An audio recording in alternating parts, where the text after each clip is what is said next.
Candace Owens sought to direct the discussion until Jasmine Crockett came with the proof, stood firm, and delivered a line that made the room go silent. The lights were bright. The makeup artist had already done her work. The production staff made quiet gestures from behind the cameras, and there they were, seated in 4 chairs, her 3 panelists and 1 moderator, all trying to appear at ease. Jasmine Crockett adjusted her chair slightly, not out of anxiety, but with perfect care. Her blazer was a deep cobalt blue, the kind of shade that made you want to listen. Across from her sat Candace Owens, her legs crossed, her grin was keen, her eyes watching everything. They were on the show, Real America, now a late-night segment on WJX out of Phoenix, a program famous for its intense political talks. The show had a reputation for being anything but welcoming. You didn't appear here to find middle ground, you came to claim your spot. The topic was meant to be a common subject, race in America, criminal justice, party politics. It didn't seem fresh. But everyone knew that when Candace Owens was in the room, it wasn't about the topic, it was about taking charge. Congresswoman Crockett. The moderator began, "You've been outspoken about the differences in our justice system, but many, like Candace here, say the system is fine and that race is blamed too often.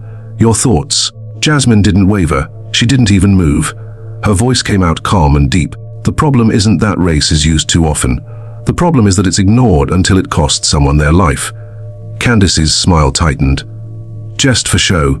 She broke in, saying, "With respect, Congresswoman, I think it's dangerous when politicians encourage a victim mindset. This idea that everything bad that happens to Black Americans is rooted in racism is not honest. I am a perfect example." A few heads behind the camera nodded. That was always how it started. Candace positioned herself as the exception and then tried to disregard the general pattern. But Jasmine wasn't going to be run over. Jasmine bent forward just a little. "You believe systemic racism is overblown?" Candace's smile didn't vanish. "Absolutely. The numbers are a fact. We have more Black millionaires than ever.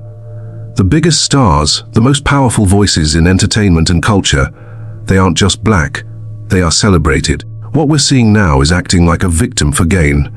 The moderator looked over at Jasmine. She didn't speak right away. She used silence as a tactic. She waited until the atmosphere in the room felt odd, like something had shifted that no one else had picked up on yet. She turned back toward Candace. "That's an interesting view," Jasmine said, "because I was reading a public filing last night that says otherwise. From 2007, I believe, a racial discrimination claim filed by you." There was a stop, not for show, but to be direct. Candace froze for a second. "Excuse me," she said with a laugh.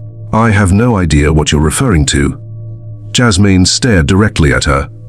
She reached into the side sleeve of her folder and pulled out a single folded paper, filed with the Stanford School Board. Jasmine went on, "You said you were hurt by racial harassment in high school, and you didn't just file it. You won a settlement. Is my information wrong?" Candace opened her mouth, but she had no words. The moderator leaned forward, clearly uneasy. Let's just keep the talk respectful."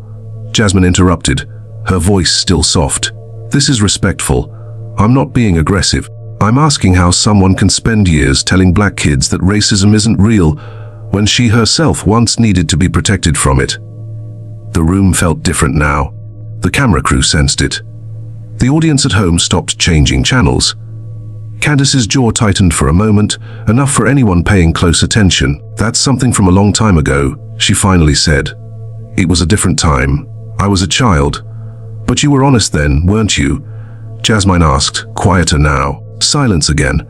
Yes, I was, but that's not the point." "That is the point," Jasmine interrupted, "because the truth is always true." But Jasmine was just beginning to unravel things, and Candace had no clue how much more was connected. The silence on set lasted for an extra moment. Candace fiddled with her microphone clip, not because it needed it, but because it gave her a second to think. Her smile, always part of the act, shook a little. This wasn't the way she had planned the conversation. "I think we're getting off the main point here," she said, trying to regain her balance. "Bringing up something from when I was a teenager doesn't discredit the larger discussion about how race is used as a political weapon today." Jasmine didn't flinch. "Actually, it's precisely the point. You say systemic racism is overblown. that people cry racism to avoid accountability. But when it happened to you, it was serious enough for a legal case and serious enough for them to pay you a settlement. Candace opened her mouth, ready to snap back, but Jasmine moved closer, still calm and quiet. You said you were subjected to racial insults, that the school didn't protect you, that you were afraid for your life. And you weren't wrong. But let's be honest, you didn't beat racism by pretending it wasn't real. You achieved fairness by speaking up. A low sound went through the live audience. Quiet but there, the moderator was caught now. He looked at the producers off camera, then tried to change the subject. Okay, maybe let's move the conversation toward solutions then. But Jasmine didn't allow him. We're talking about what's happening now, because of what happened before. We can't talk about fairness if we keep acting like the past is gone. That includes her past. Candace let out a sharp breath, like air being pushed out. You don't know me. I know your words, and that's enough, Jasmine replied. Candace sat up straighter and got louder. You're bending the facts. People grow. My thoughts have grown. I've learned that too many people rely on being a victim to get by, and it stops the whole community from moving forward. But you didn't just get over it, Jasmine countered. You learned from it. You used that experience to build something, and now instead of helping other young people stand up when they're being targeted, you're out here saying they're imagining things. That hit hard. You could feel it not just in the room, but on every screen in every home. Candace shook her head, laughing again, but this time the smile was not genuine. You're trying to make me look like a hypocrite, because I'm not mad all the time about what happened to me. No, Jasmine said calmly, I'm showing people that your story isn't what you claim it is. That you benefited from the very system you now say doesn't exist.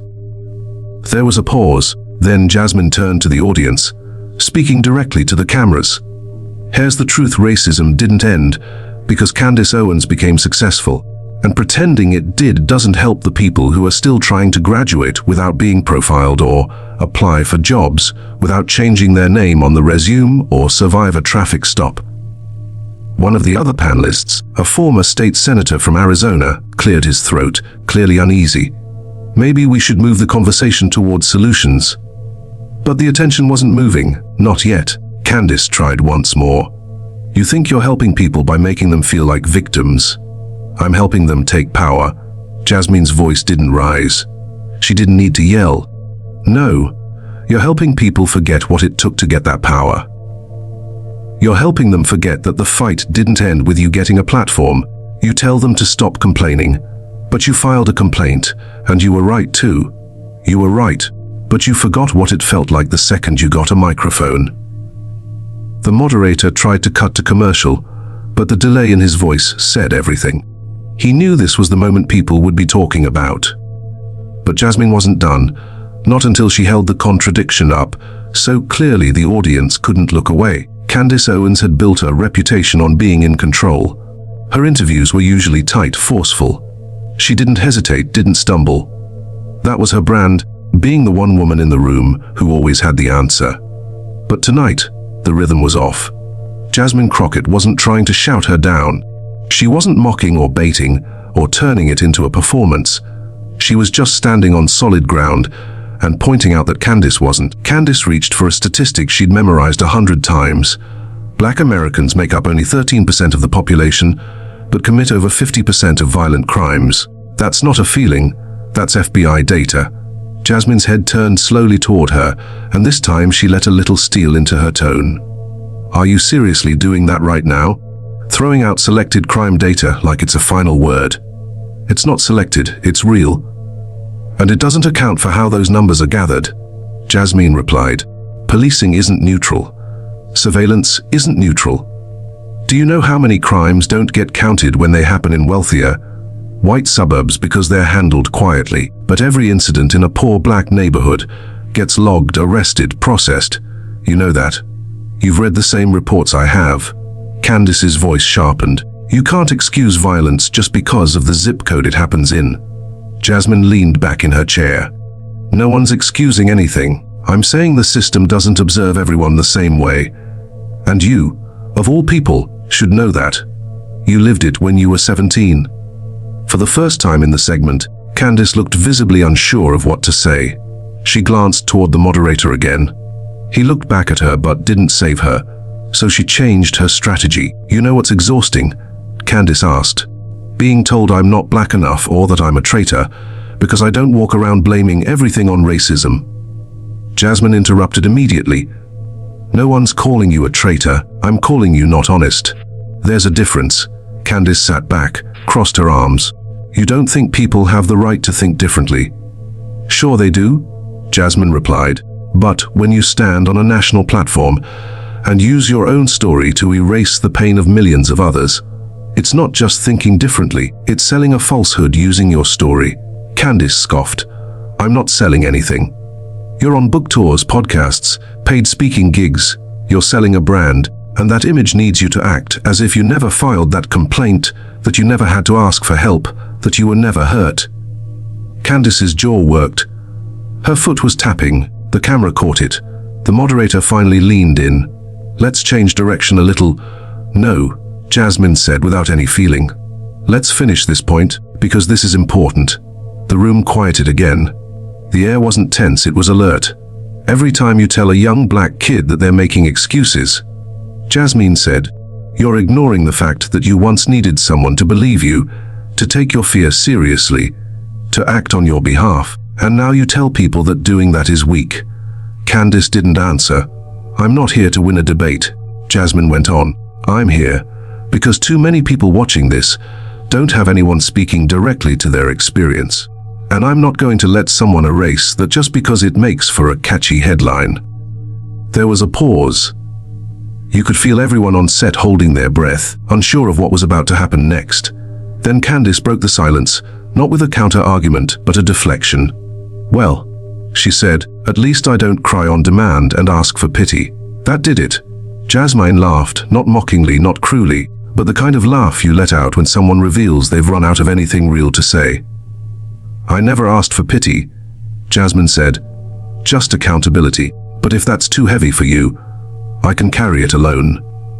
But Candace didn't realize Jasmine had one more card to play, and it was the one she couldn't get away from. Candace tried to shift the tone. She straightened in her chair, smoothed her skirt, and turned toward the camera like she was back on familiar ground.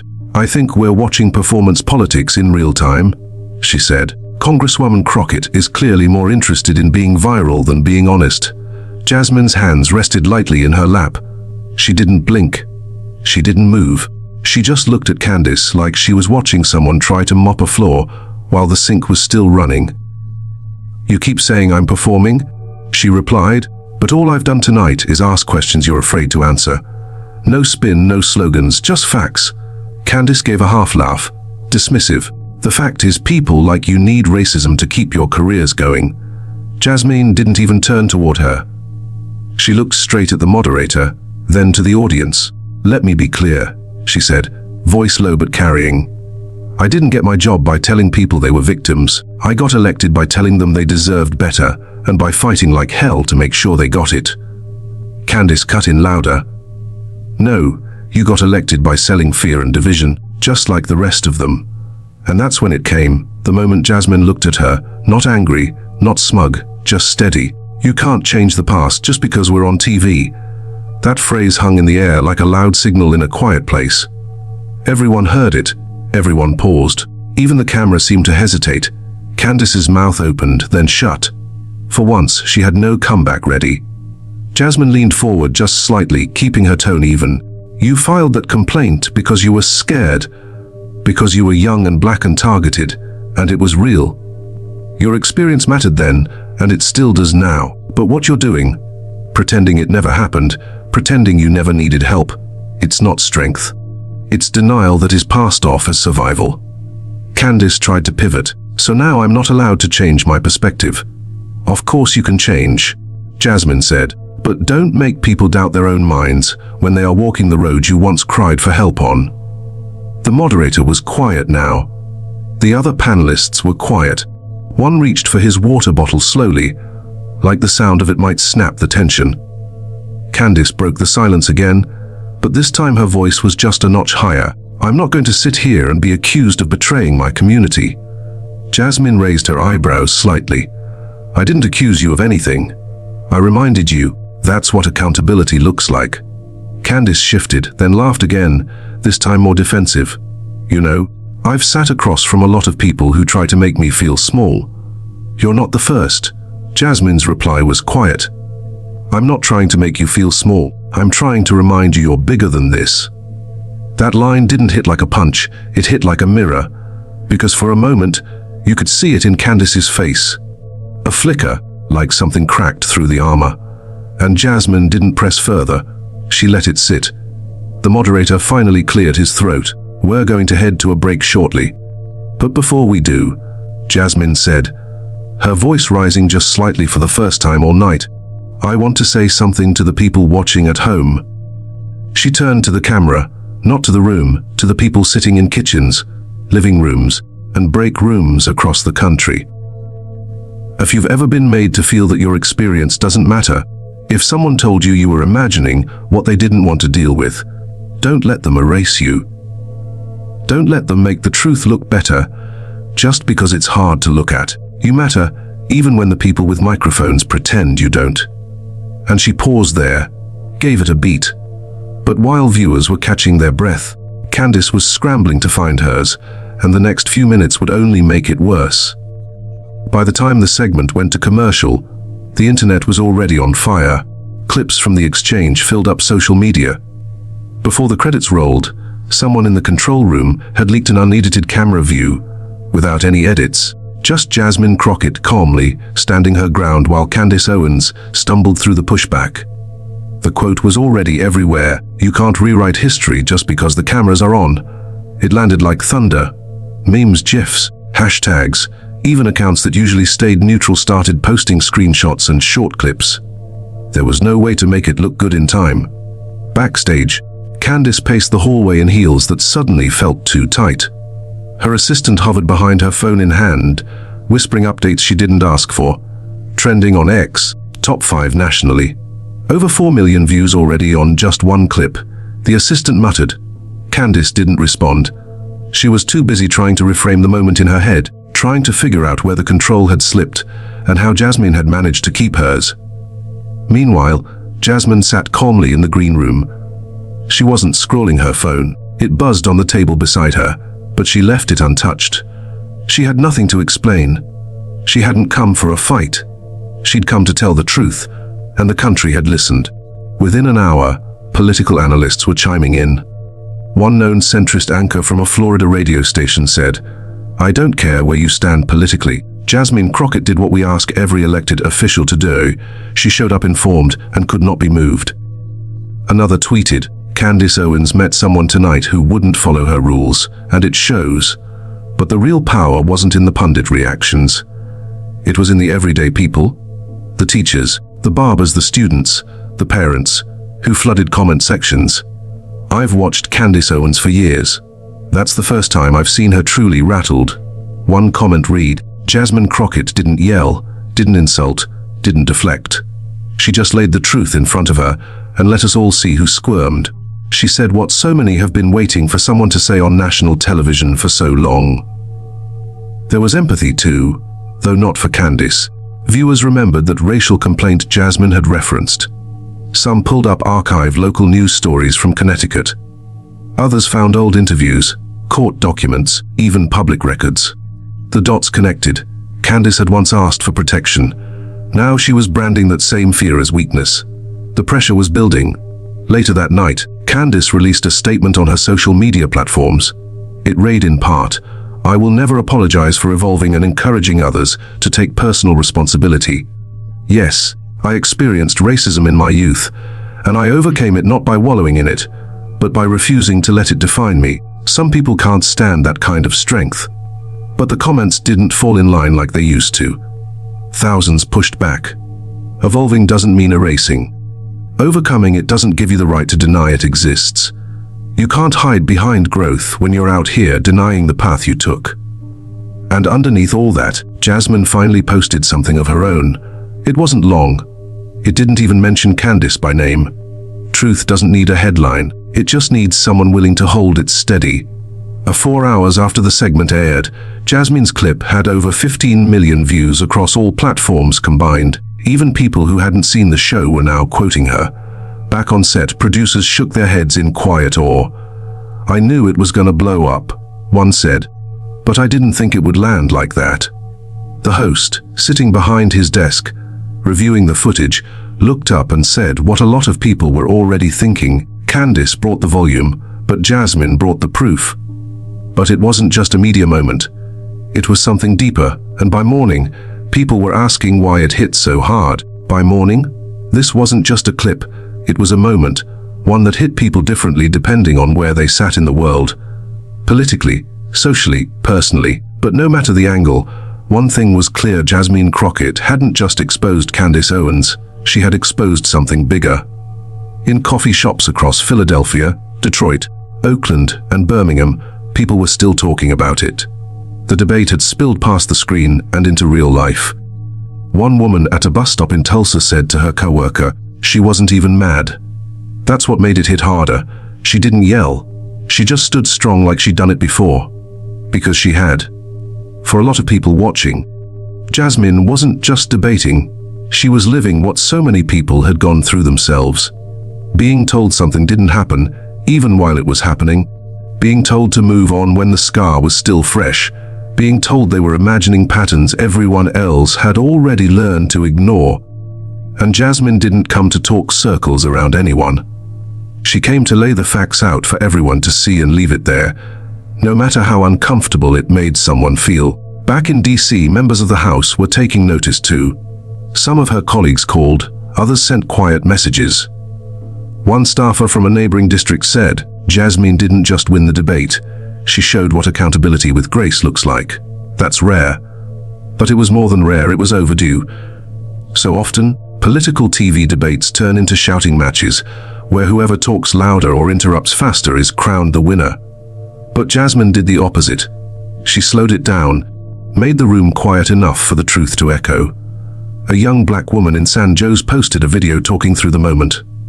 She was sitting in her car, her eyes wet, her voice steady. "I've watched Candace for years and felt sick every time. She said people like me were just playing the race card." But hearing Jasmine bring up that old case, that same experience Candace tried to bury, man, it felt like finally somebody said it plain. We're not crazy, we're not imagining it, and we're not alone. That was what mattered. It wasn't about making her feel small.